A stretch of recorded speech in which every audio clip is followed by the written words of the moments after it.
Assalamu alaikum. My name is Dr. Shaheen Anjum. I am FCPS in Oral and Maxillofacial Surgery at Dishta Institute of Dentistry, Multan. We may encounter medical emergencies in our daily dental practice, and the most common emergencies that may encounter, the patient may fall unconsciousness, and the cause of unconsciousness is the syncope, and the second most common cause is the hypotension, and the third most common cause of unconsciousness is hypoglycemia. There may be the drug related emergencies such as overdose reactions or the allergies. There may be the respiratory emergencies such as the airway obstruction or the asthma. There may be the cardiovascular emergencies such as the angina pectoralis and myocardial infarction, and there may be the seizures. And to remember, there you can remember by the 3S, that stands for the stroke, seizure and syncope. 5A, that stands for the allergic reactions, asthma, angina, adrenal insufficiency and airway obstruction. And for 7H, hypoglycemia, hyperglycemia, hypotension, hypothyroidism, and hyperventilation.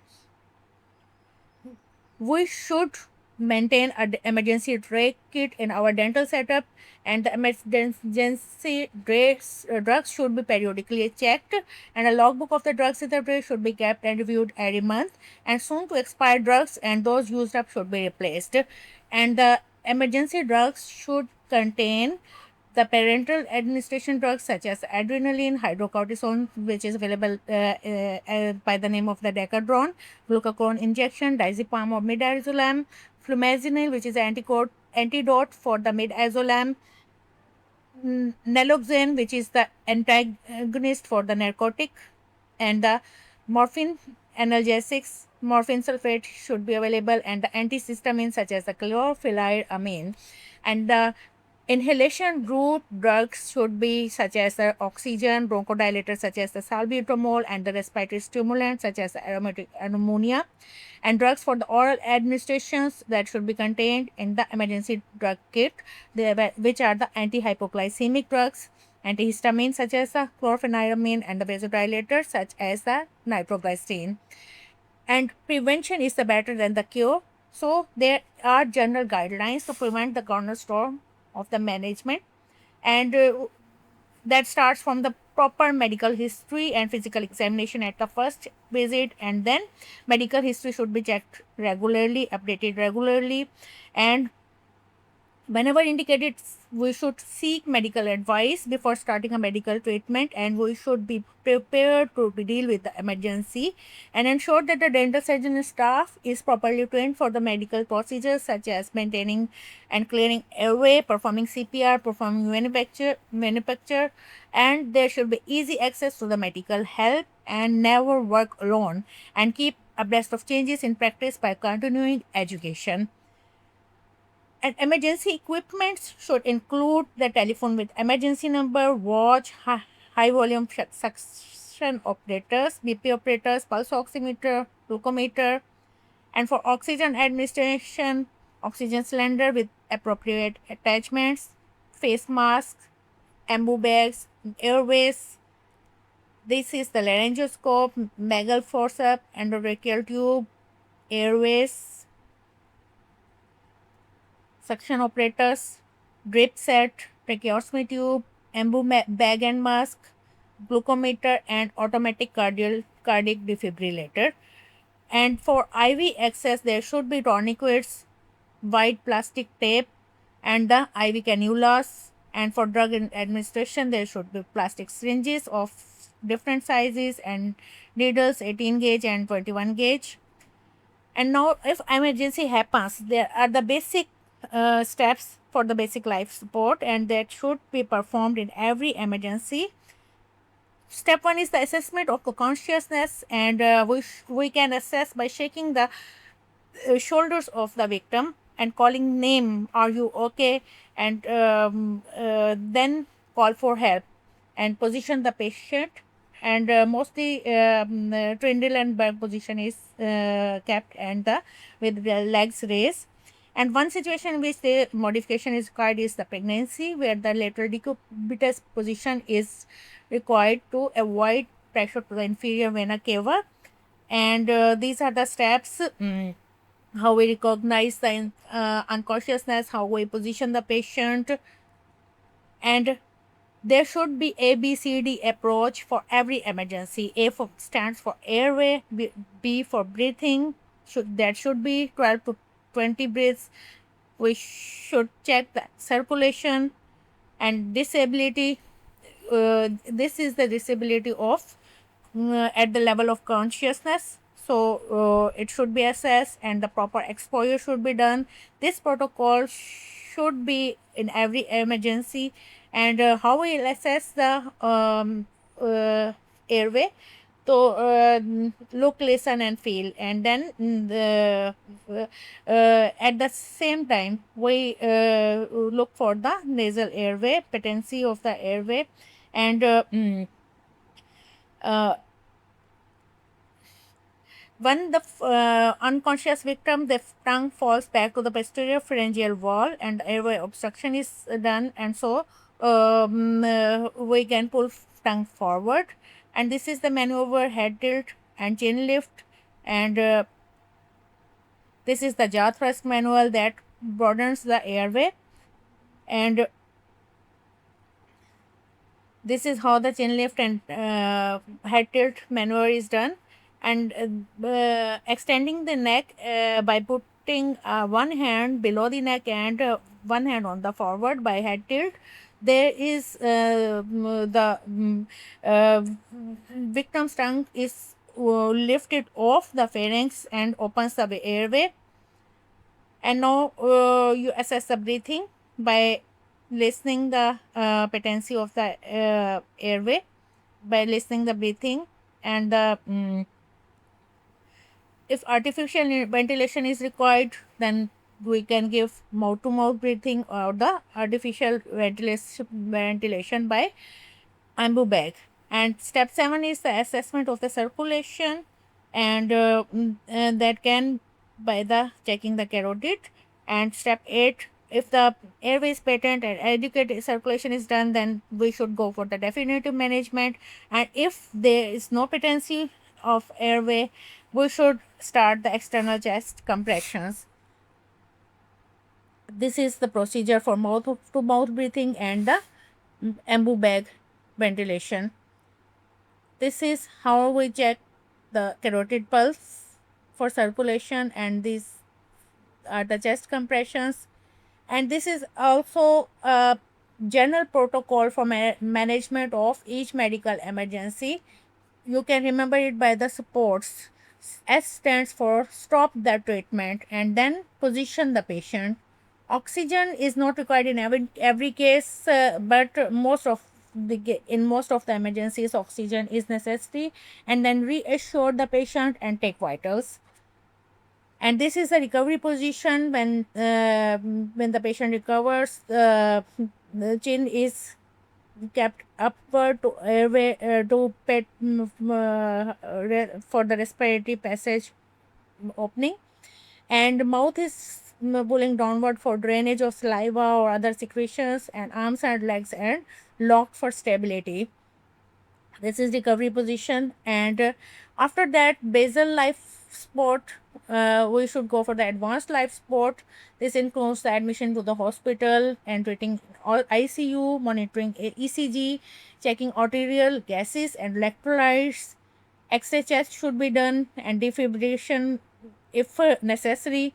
Oxygen administration is if necessary. Endotracheal tube administration, and cannulating large vein or and administering adrenaline, and this may require up to 3 doses. And if we are resuscitating a patient too long, we should consider sodium bicarbonate in infusion, and should continue resuscitation until patient restores the consciousness. First most common cause of unconsciousness is the vasovagal syncope. It is the most common medical emergency, and inadequate perfusion should lead to the vasodilation that leads to the bradycardia and diminished cerebral perfusion. It is the short term, sudden, brief loss of consciousness, and if uh, um, n- uh, if the syncopes occur over the age of 50, we should consider the secondary causes such as cardiovascular disorders, hypoglycemia, or CVS. And prevention is better than cure, so we should prevent the at-risk patients by reducing stress, by treating patients in supine position, and by and local anesthesia to reduce the pain, and using local anesthesia with vasoconstrictors, and reassurance, and explaining the nature of the procedure, and maintaining a verbal contact with the patient, and if something happens, immediately stop the procedure. And there are different symptoms that we can diagnose clinically to know the situation, that where is the problem.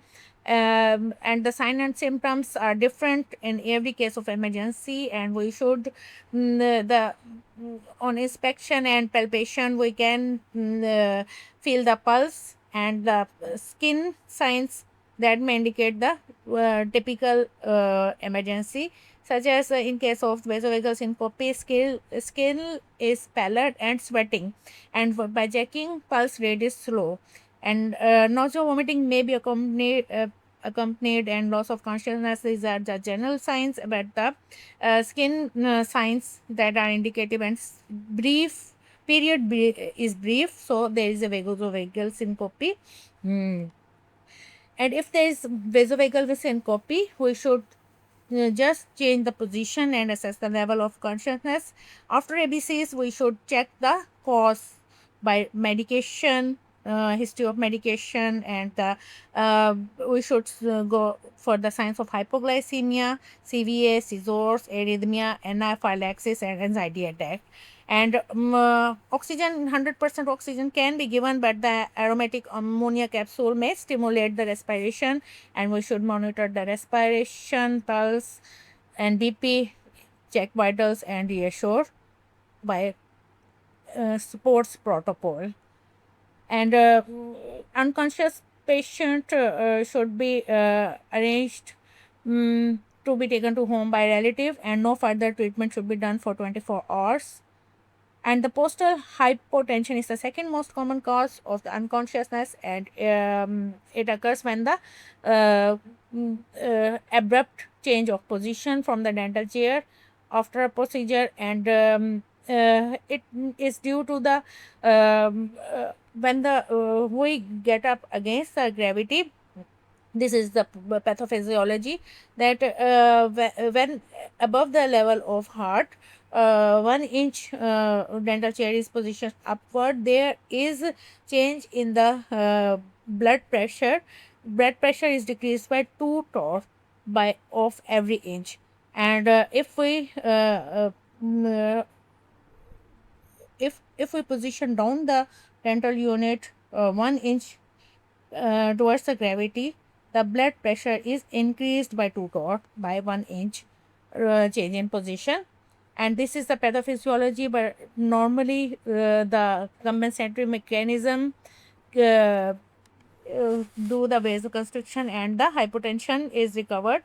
But in elderly patients, and in patients taking alpha adrenergics, there may be the slowing response. The postural hypotension may happen. And other causes other causes may be the certain drugs effects, or the pregnancy and venous defects in the lungs, and post sympathectomy of for the high blood pressure, Addison's disease, fatigue, starvation, and chronic orthostatic hypotension. And it is prevented by if the clinician is aware of the causative factor, and it should mm, be ruled out by the proper medical history, clinical examination, and dental therapy. And treatment and management of orthostatic hypotension is same as the vasovagal syncope. And third most common cause is the hypoglycemia. That sign and symptoms are the skin signs such as the pins and needles in the lips and tongues, and cold sweats. These are the skin signs, and the trembling, headache, seizures, unconsciousness are the common signs. And management is same ABCDE protocol and positioning and sports protocol. And we should uh, administer oxygen and the glucose for the definitive treatment. And there are certain signs and symptoms that differentiates hypoglycemia from hyperglycemia. Hypoglycemia is mostly in the diabetic patient when he comes. In a normal patient, it rarely happens. And hypoglycemia is considered when the glucose level is below 3 millimole per meter. And if the diabetic patient falls unconscious, the most common cause is the hypoglycemia, because it is sudden and it occurs in minutes or so. It should be hypoglycemia should be considered, and the treatment of hypoglycemia should be given because its effects are immediate, and it may lead to the cerebral ischemia, which is more dangerous, and the hyperglycemia effects are gradual. So if it is hyperglycemia, which is uncommon and gradual effects, it can be overcome. But for the emergency situation to handle this, we should give treatment of the hypoglycemia. And the other sign and symptoms, I have already told that the skin signs are most important in diagnosis of each emergency. And in case of hyperglycemia, skin is dry and flushed, and in case of hypoglycemia, it is moist, pale, and drooling. And other signs, the thirst is present in the hyperglycemia and not present in the hypoglycemia. Hunger is present in the hypoglycemia. And BP is blood pressure is low in hyperglycemia but normal is hypoglycemia. And by checking the pulse, this is weak and rapid in the hyperglycemia but full and bounding in the hypoglycemia. And of same hypoglycemia management protocol, we should go for the after ABCDE, we should go for the um, definitive management, such as the glucagon injection intramuscularly. And if the patient is not responding to the glucagon, then should administer glucose solution 50% dextrose. And other most common cause is the after hypoglycemia, acute allergic reactions, and mostly it is the type 1 hypersensitivity reaction, which is called anaphylaxis, and it is mediated by IgE. And common allergens in the dentistry are the antibiotics such as penicillin, cephalosporin, tetracycline, and sulfonamides, and analgesics, NSAIDs, aspirins, and local anesthetics, that are topical anesthetics, and the preservatives in the our local anesthesia. And other allergens are acrylic monomers. And IgE is mediated by the allergen that activates the vasoactive peptides and histamines that may lead to bronchospasm, laryngeal edema, and vasodilation. And we should prevent this emergency by taking proper history of allergy, and the high risk patient should be uh, inquired by the history. And the by the bronchospasm, there are sign symptoms such as stridor, wheezing, hoarseness. And by the vasodilation of blood vessels may lead to the itchy skin, erythema, and facial flushing. And there is also the facial flushing skin sign that is also present in the hyperglycemia and anaphylactic reaction. Other but there is no sweating, so it differentiates it from the hyperglycemia. And the respiratory arrest may lead to the cardiac arrest. And the definitive management after ABCE protocol and sports protocol, there is vasoconstrictor such as adrenaline or the bronchodilator should be given. And Asthma is also more common after anaphylactic reaction. Asthmatic attack should, and it is diagnosed easily because in asthma there is a constriction of bronchioles, so the patient is using the accessory muscles of respiration, and nasal flaring and wheezing sound, and the retraction of the supraclavicular and intercostal muscles, and cyanosis, tachycardia, dyspnea. These are the signs that differentiate it from the other emergencies. And after ABCDE protocol, basal life support, and the supports protocol, we should administer the uh, bronchodilators. That are the definitive management. And we all know the sign and symptoms of hypothyroidism, such as the cold intolerance, weakness, fatigue, and in this case, skin is cold and dry, and hyperthyroidism case, the skin is wet and sweating.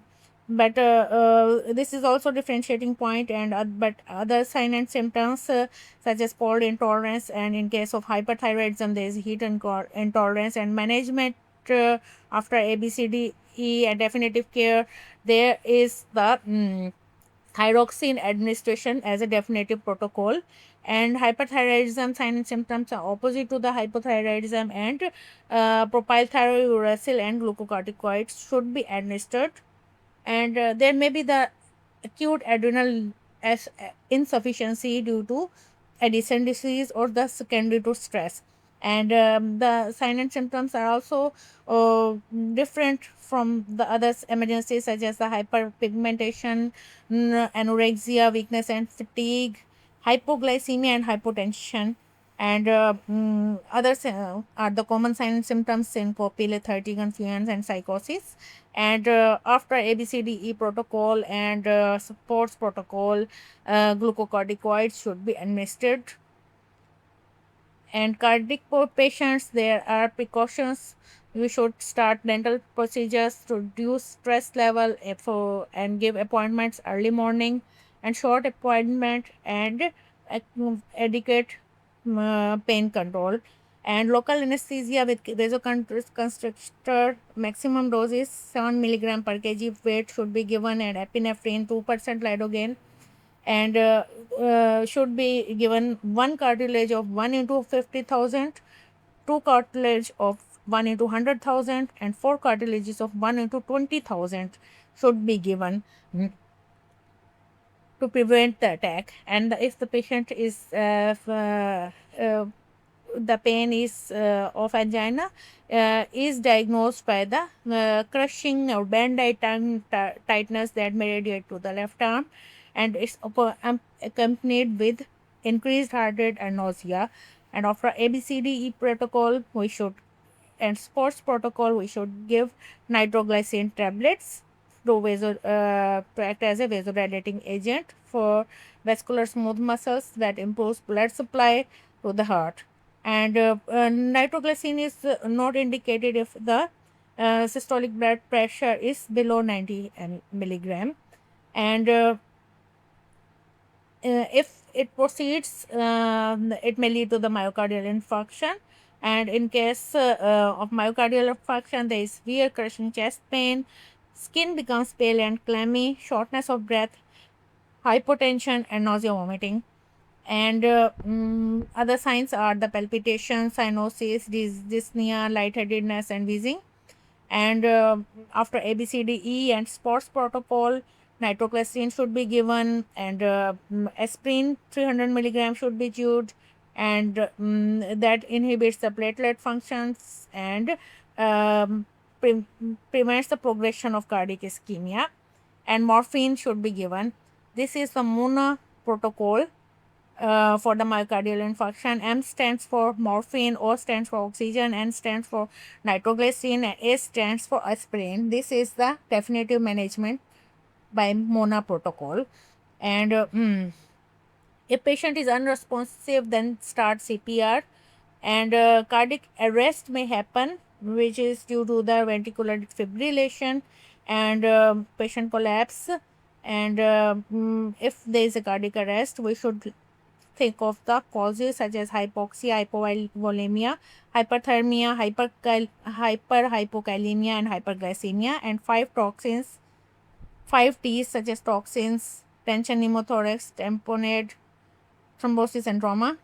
And if patient is not responsive, then start chest compressions at the lower sternum at depth of the 5 centimeter, rate 100 to 120 per minute, and 30 compressions with 2 rescue breaths. And automatic external defibrillator is used if available. And epileptic seizures may happen, and this is the patient has fits, epileptic fits, and muscle rigidity and drooling of saliva. These are the sign and symptoms, and jerking movement are the diagnostic points. And before starting epileptic fits, there may be the aura, and predisposing factors should be avoided, uh, such as hypoxia, hypoglycemia, hypocalcemia, stress, fatigue, missing meals, or alcohol injection. And if it occurs, benzodiazepines or midazolam should be given. And choking may also occur due to aspiration of foreign bodies. And in dentistry, there may be the dental instruments, tooth, and the rubber dam or file or mouth sponges. So there is increased risk of aspiration in dental practice, and careful suctioning and close observation should be done. And signs are the wheezing, and patient is unable to speak, cough, and there is a if the aspiration happens after management ABCDE protocol, we should clear the airway by back blows. 5 back blows should be given. And if it does not happen, abdominal thrust should be given, and upper part of the abdomen, and from behind with clenched fist we should grasp the other hand and pull sharply inward and outward. And after that, the follow-up X-ray and bronchoscopy should be done. And there may be a epinephrine overdose drug related emergency, and that may lead to high blood pressure and increased heart rate. And hyperventilation syndrome may be occur, and in this case oxygen is not given and positioning is sitting upright. And in case paper bag, patient is allowed to breathe in the paper bag to increase the concentration of the carbon dioxide. There may be stroke due to hyponatremia, and management is and we can diagnose by the looking for the facial droop, arm drift, and speech slurring. And we should give oxygen and call 911. Thank you very much. That's all.